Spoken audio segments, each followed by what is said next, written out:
राम जय राम, जय जय राम,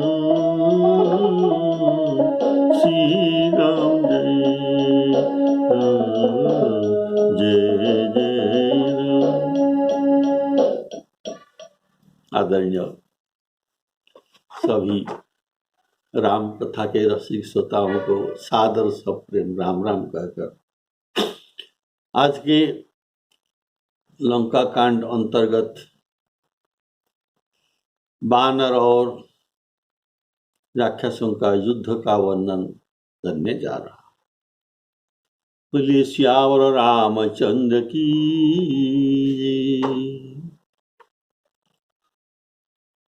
जब पहला दिन का युद्ध में रावण का आधा कटक आधा सैन्य संहार हो गए, तब रात को ये मंत्रिमंडल को बुलवाया तो क्या करे। तब माल्यवान ने उनको समझाया तीन तरफ से। पहला तरफ है लंका में बहुत अशकुन हो रहा है, इसीलिए तुमको सावधान रहना चाहिए, इनका प्रतिकार करना चाहिए।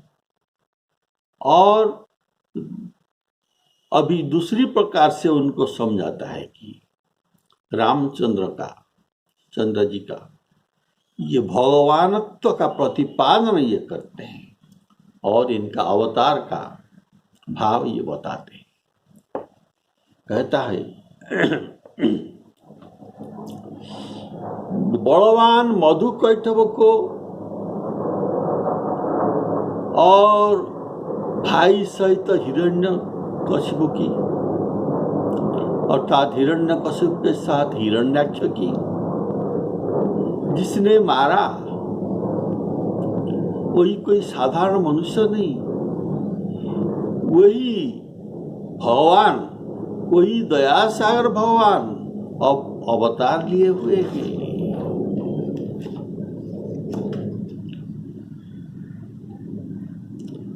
जो काल रूप है, दुष्ट रूपी वन को जाल कर भस्म करने वाले सब गुणों के धाम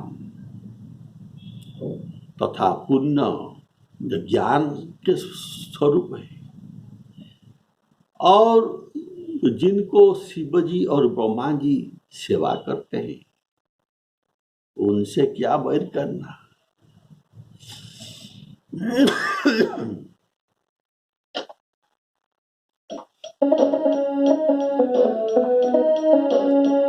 का हिरण्याक्ष भ्राता सहित मधुकैटभ बलवान, हिरण्याक्ष भ्राता सहित मधुकैटभ बलवान, जेहि मारे सोई अवतरेऊ कृपा सिंधु भगवान, काल रूप खलवन दहन,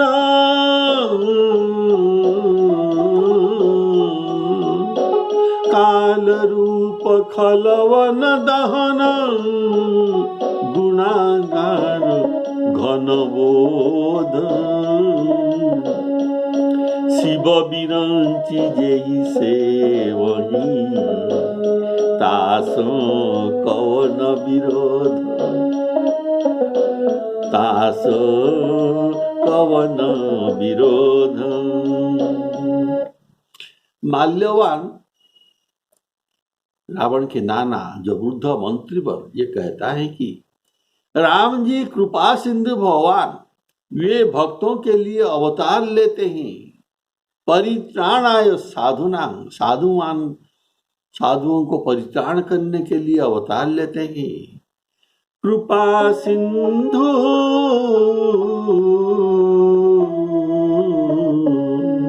कृपा सिंधु, जनहित तनु धरहि, भक्तों के लिए शरीर धारण करते हैं, अवतार लेते हैं, ये भगवान अतः। और ये भगवान षडैश्वर्य युक्त, इनके पास षड ऐश्वर्य है। कौन सा षड ऐश्वर्य? ऐश्वर्यस्य समग्रस्य धर्मस्य यशसा श्रियः। ऐश्वर्यस्य समग्रस्य धर्मस्य यशसः श्रियः। वैराग्यश्च मोक्षस्य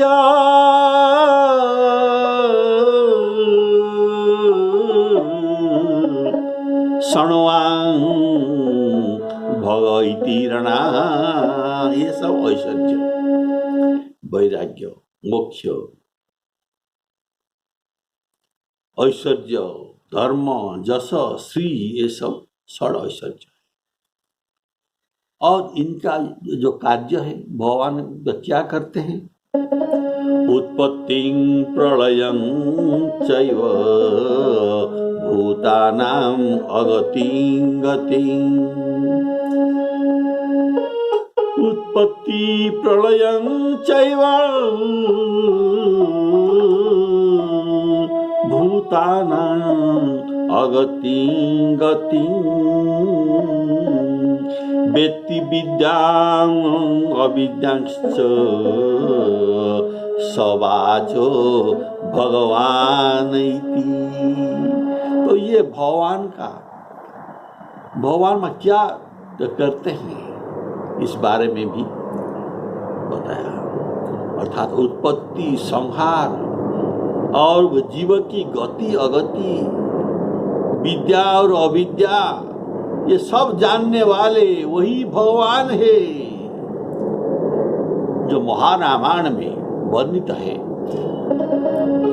पोषणं भरणं धारणं शरण्यं सर्वव्यापकं। पोषणं भरणं आधारं शरण्यं सर्वव्यापकं। कारुण्यं षडभिपूर्णं रामस्तु भगवान स्वयं। रामस्तु भगवान स्वयं। अर्थात ये सब गुण श्री रामचंद्र में है, अतः ये रामस्तु भगवान स्वयं, यह भी प्रतिपादित किया। अतः यह समझो कि हिरण्यकशिपु, हिरण्याक्ष, मधुकैटभ जो तुमसे कहीं अधिक बलवान, उनको ये मारे हैं, वही भगवान प्रभु कृपा सिंधु का अभिराम रूप में अवतार हुए हैं। हिरण्याक्ष भ्राता सहित मधुकैटभ बलवान। मधुकैटभ बलवान जेहि मारे सोई अवतरे कृपा सिंधु भगवान। कृपा सिंधु भगवान तुम्हारे गुरु शंकर भगवान, तुम्हारे इष्ट देव ब्रह्मा जी, ये राम जी के सेवक है, तब तुम्हारा उनसे बैर करना संपूर्ण अयोग्य है, क्योंकि ये भी तुम्हारी रक्षा नहीं करेंगे। अर्थात जिसके शिव और विरंची ऐसे महान महान सेवक है, क्या वह मनुष्य हो सकता है? ये मनुष्य नहीं हो सकता, वरम ये परम ब्रह्म इनको समझो। वे गुणागार, सब गुणों के आगार, घनोबोधो अर्थात संपूर्ण ज्ञान का स्वरूप, खड़ रूपी वन को दहन करने वाले जो विनाशाय च दुष्कृता, इनसे विरोध कैसा किया जा सकता है? काल रूप खलवन दहन गुणागार घन बोध, शिव विरंची जैसे वही, शिव विरंची जैसे वही, तास कवन विरोध, तास कवन विरोध।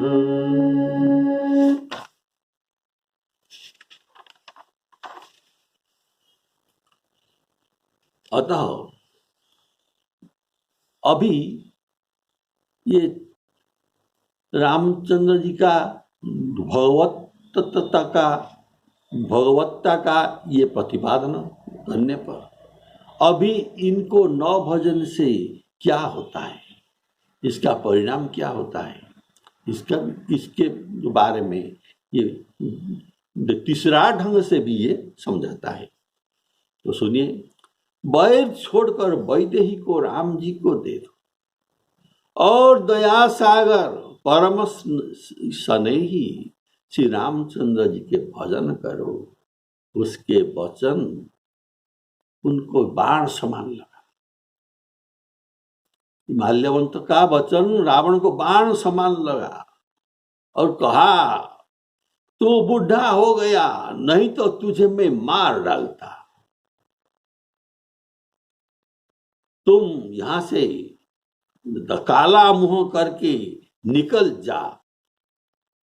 अब मेरे आंखों को तेरा काला मुख कभी न दिखाना, अर्थात मेरा सामने तो न आना।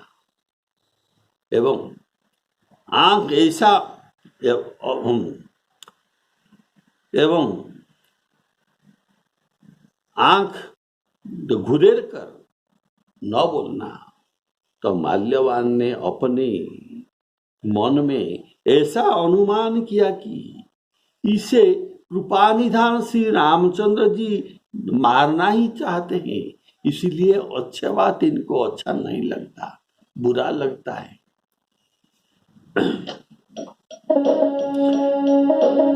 परिहरि बैरु देहु बैदेही, परिहरि बैरु देहु बैदेही, भजहु कृपा निधि, भजहु कृपा निधि, परम स्नेही,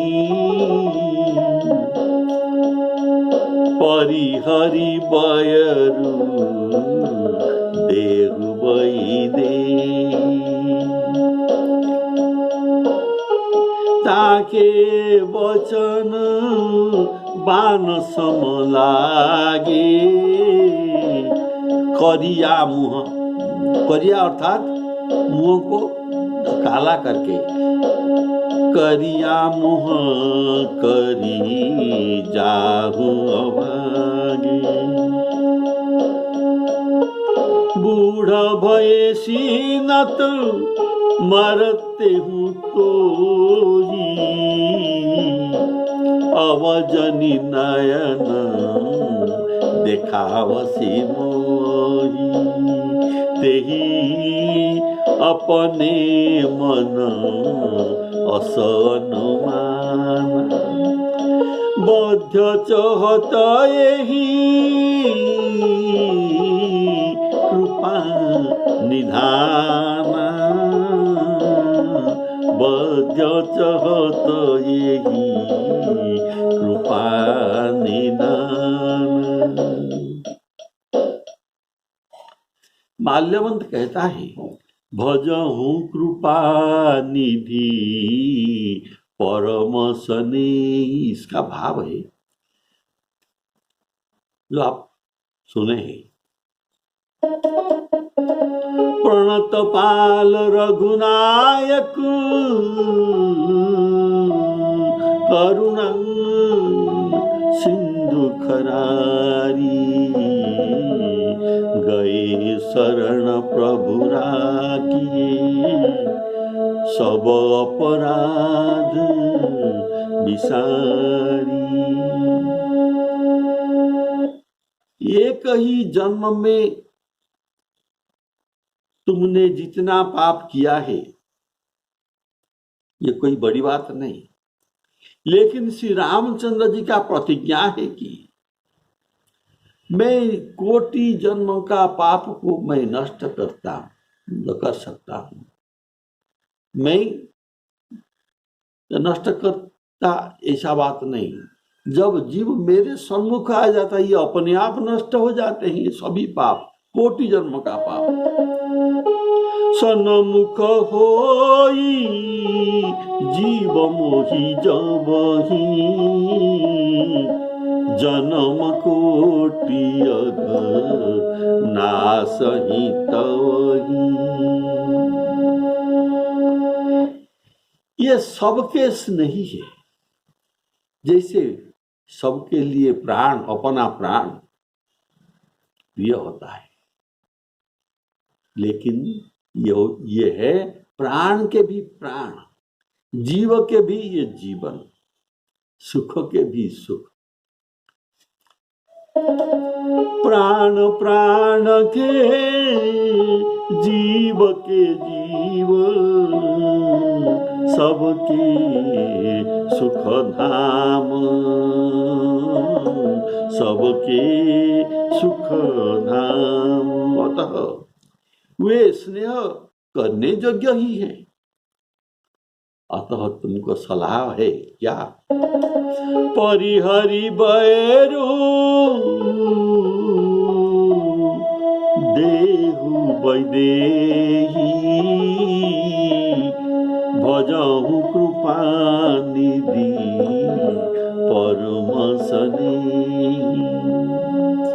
मंदोदरी का जो उपदेश था कि, थोड़ा ध्यान से सुनिए, मंदोदरी का जो उपदेश था कि कृपा सिंधु रघुनाथ भजी, नाथ विमल जस लेहु। यह वचन भी रावण को बाण समान लगा था, और वहां मंदोदरी को कुछ न कहा, फिर स्वयं उठकर चला गया। और यहाँ माल्यवान के को निकल जाने के लिए कह रहा है, इसी बात पर है। और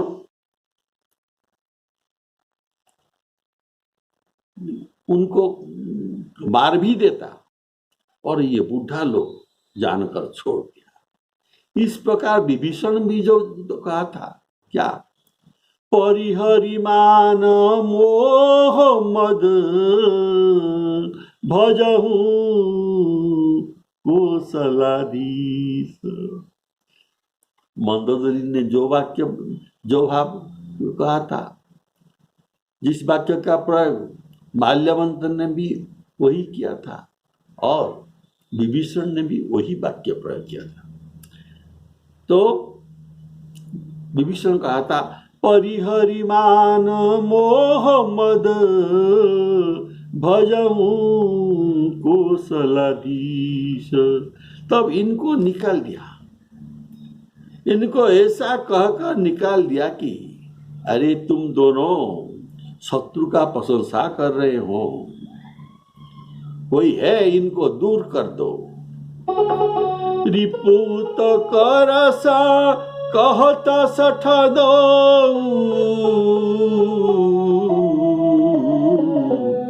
दूरी न करहु यहाँ हई को, दूरी न करहु यहाँ हई को। माल्यवंत घर को चला गया, फिर भी विभीषण ने यही बात फिर जो दोहराया, कारण भाई का कल्याण हो, इसलिए ये फिर वचन दोहरा कर कहा, सीता देहु राम कहूँ, अहित न होई तुम्हार।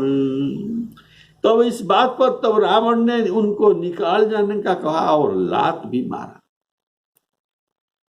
तो देखिए मंदोदरी कितना कठिन शब्द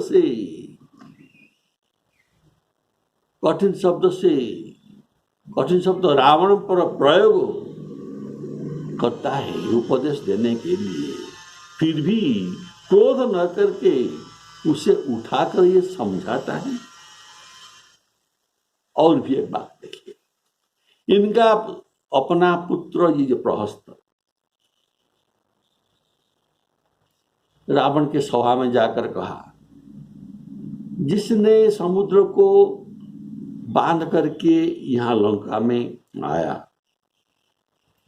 उनको तुम कहते हो ये मनुष्य है और उनको हम खा जाऊंगा। ऐसा गाल फुलाकर वचन कहना ये शोभन नहीं है।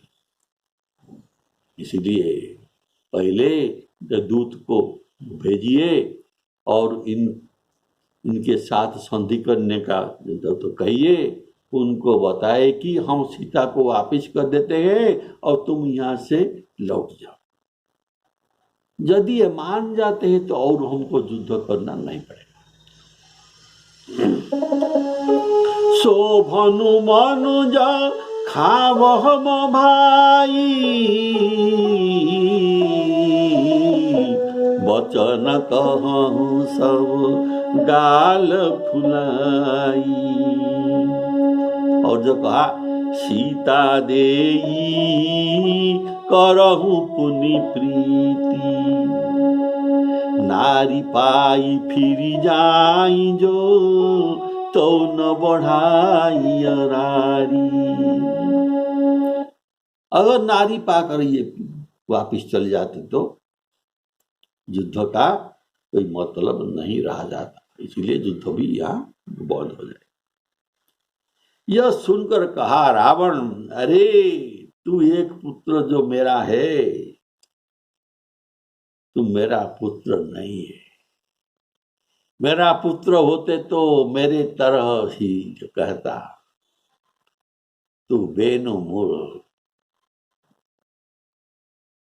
बांस के मूल में तू घमोई घास है, जो बांस के वर्ण को नष्ट करने वाले, अर्थात तुम राक्षस कुल को नष्ट करने वाले बांस बनका तुम घमोई घास हो।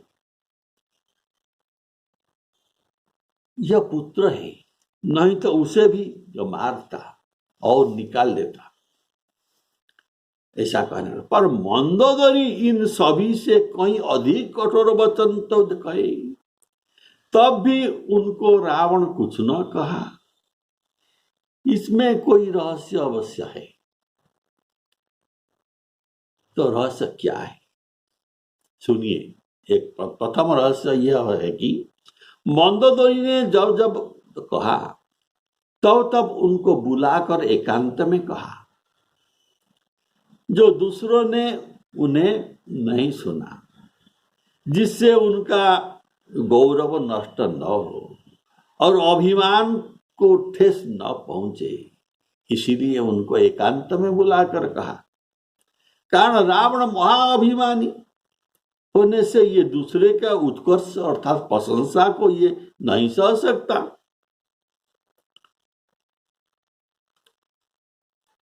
विभीषण और माल्यवान आदि ये सब बीच सभा में शत्रु की प्रशंसा करके रावण को दोष अर्थात शत्रु का उत्कर्ष और रावण का अपकर्ष कहा, जिससे रावण का मानभंग होता है। इसी से उन सबको ये कठोर वचन कहे और निकाल दी। ये था पहला भाव। तो मंदोदरी को ये कठोर वचन न कहने का दूसरा भाव है कि मंदोदरी रावण की परम प्यारी और पटरानी भी थी, इसलिए उनको न कहा। तीसरा भाव है, यदि मंदोदरी को वह कछु कटु वचन कहता तो यह भी संभव था कि मेघनाद आदि इनके जो पुत्र है और पुत्र का पुत्र है पौत्र, ये रावण के प्रतिकूल भी हो जाना संभव था। ये माता के साथ इसका ऐसा ही बर्ताव ये कभी नहीं सह सकते। तो घर में भी फूट हो जाता, और यह भी ऐसे समय भी वर्तमान ठीक नहीं है। ऐसा समय है कि जब शत्रु सिर पर आकर खड़ा है, यह भी तो इस समय में घर के भीतर फूट होना भी ठीक नहीं। तो यह भी रावण का एक भय था, इसलिए ये मंदोदरी को कुछ भी नहीं कर रहा। अभी माल्यवान के मन में सोच रहा है कि बद्ध चाहत यही कृपा निधान। माल्यवान का यह सोचने का भाव, कृपा निधान श्री राम जी अब उसे मार देना ही चाहते हैं, यह दुर्वचन कहता हुआ वह उठकर चला गया।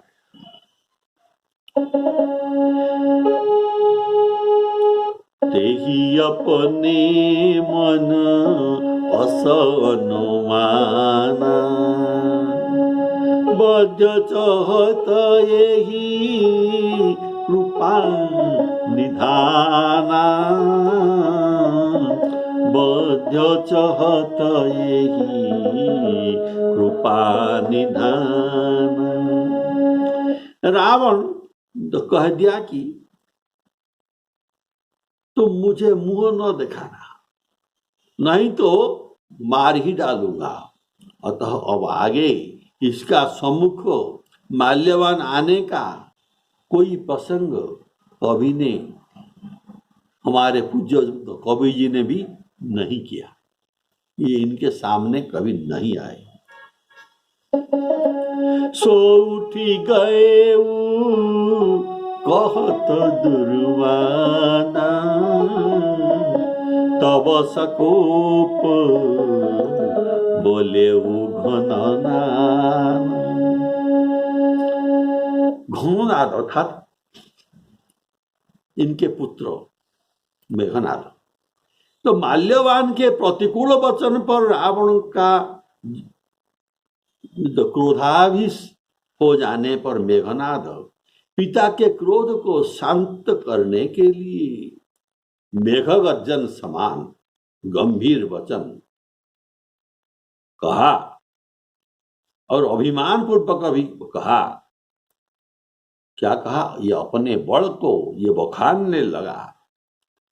कहा, पिताजी सवेरे होते ही आप मेरे बल का कौतुक देखना, मुझे बहुत कुछ करना ही है और दिखाना भी है, इसलिए मैं अभी कुछ नहीं कहता। तो पुत्र के वचन सुनकर रावण के मन में भरोसा आया, उनको प्रीति समेत गोद में बैठाया।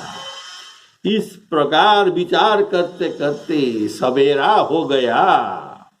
सवेरा होते ही बानर भालू चारों ओर जाकर डट गए और श्यावर रामचंद्र की जय ऐसा बोलने लगे।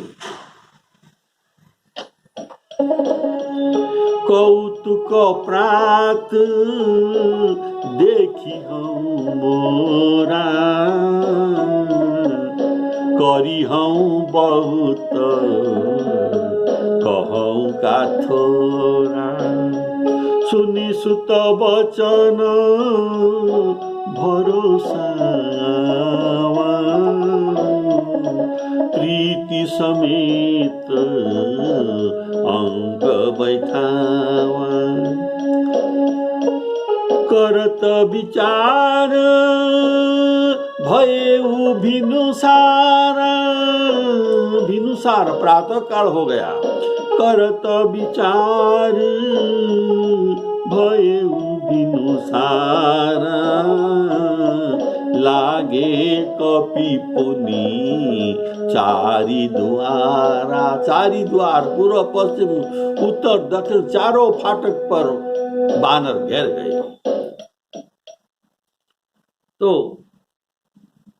वाल्मीकि रामायण में तो मेघनाद क्या कहता है, यहां तो कुछ न कहा, लेकिन वाल्मीकि रामायण के इनका ये कहना जो मिलता है, सुनिए।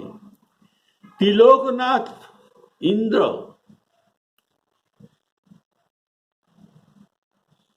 इंद्र का हमने पृथ्वी में भगा दिया और भी देवता हमारे डर से इधर उधर सब दिशाओं में भाग चले गए। हमने ऐरावत को पृथ्वी में गिरा दिया, उसका दांत उखाड़कर सब देवताओं को भगा दिया। वह देवताओं के अहंकार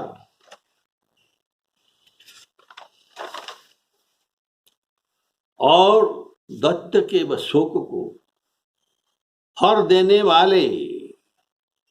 वाले हम मनुष्य राजा के साधारण पुत्र। मनुष्य राजा के साधारण पुत्र कौन है? ये राम। तो साधारण पुत्र से लड़ने में क्यों कर समर्थ नहीं है? कैसे समर्थ नहीं? हम सबसे समर्थ है, जो इंद्र को और देवताओं को दिक्पालों को सताता रहता है, जो इनके सामने नहीं आ सकते।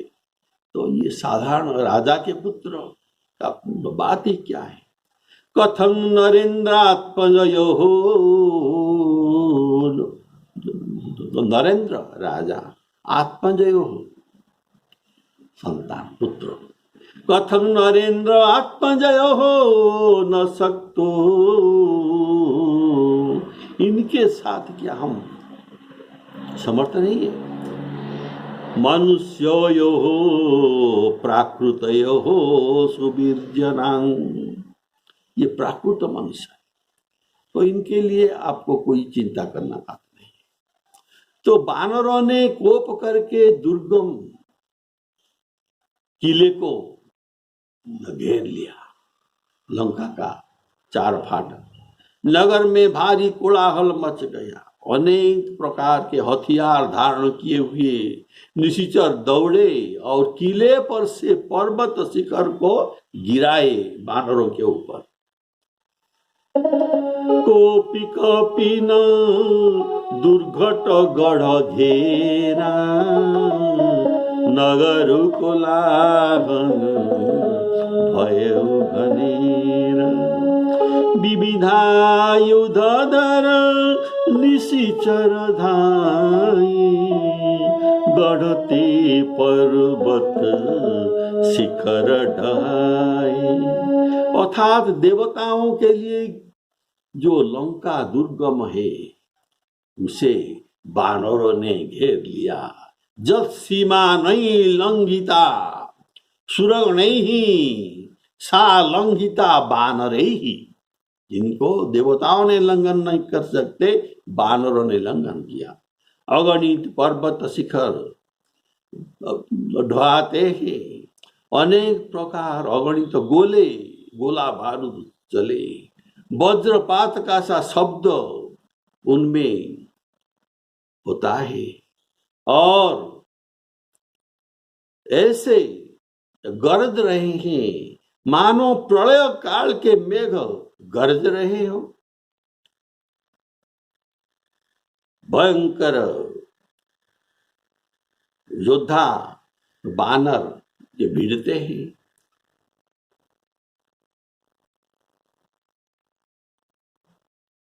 और कटको आहत हो जाते हैं, कटकर आहत भी हो जाते हैं।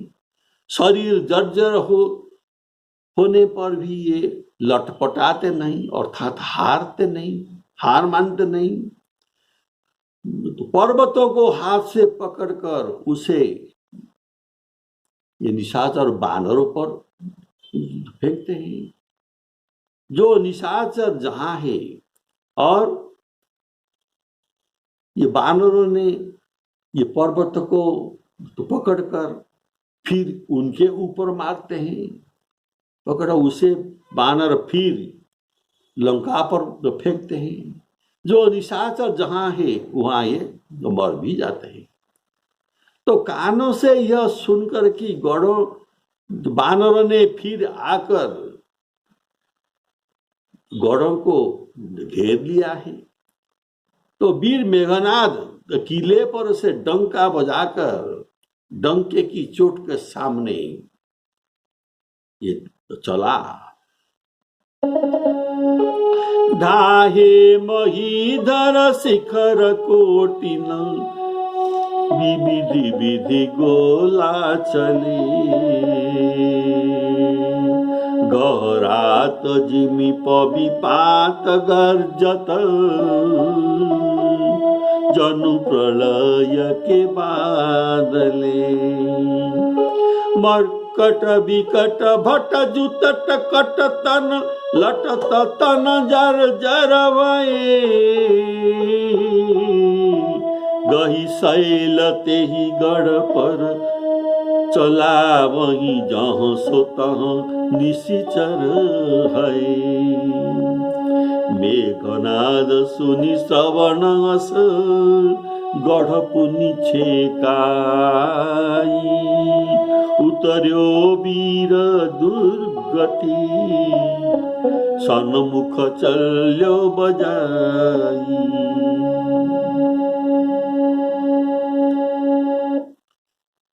बोले श्यावर रामचंद्र की जय। सीतारामार्पणामस्तु। अभी तो मेघनाद युद्ध को आया है, तो ये अपना पौरुष कैसा दिखाता है ये आप अगले एपिसोड में सुन पाएंगे। सीतारामार्पणामस्तु।